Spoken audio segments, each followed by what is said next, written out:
একটি কর্মসূচি আছে, আপনারা সকলেই জানেন। আমরা 12টার দিকে সেই প্রধান উপদেষ্টা বাসভবনের দিকে ইনশাআল্লাহ আমাদের খোলা চিঠি আবেদন নিয়ে পদযাত্রা করব।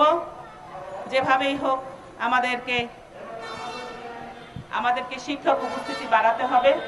আমরা এবং শান্তিপূর্ণভাবে আমরা চাই যে আমাদের শিক্ষকগণ অত্যন্ত শান্তিপূর্ণভাবে এই অবস্থান কর্মসূচি করবেন। আমরা শিক্ষক, আমরা কোনো অনিয়মের মধ্যে যাব না বলে আমরা বিশ্বাস করি।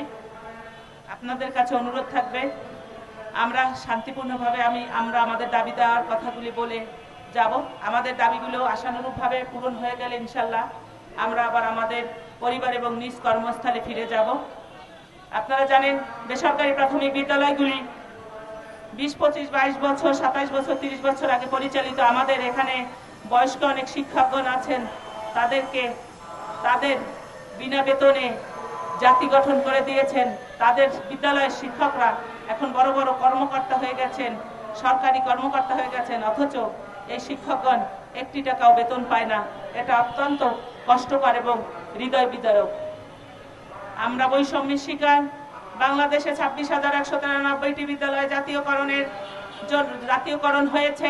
তাদের মতো যোগ্যতা থাকা সত্ত্বেও আমাদের বিদ্যালয়গুলিকে বিভিন্ন আমলাতান্ত্রিকভাবে আমাদেরকে বাদ করে রেখেছেন, অবহেলিত করে রেখেছেন।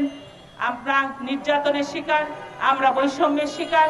আমরা জুলাই আগস্টের যে ছাত্র জনতার গণ অভ্যুত্থান হয়েছে, একটি সুন্দর দেশ গঠন হয়েছে, দেশ সংস্কারের কাজ চলছে।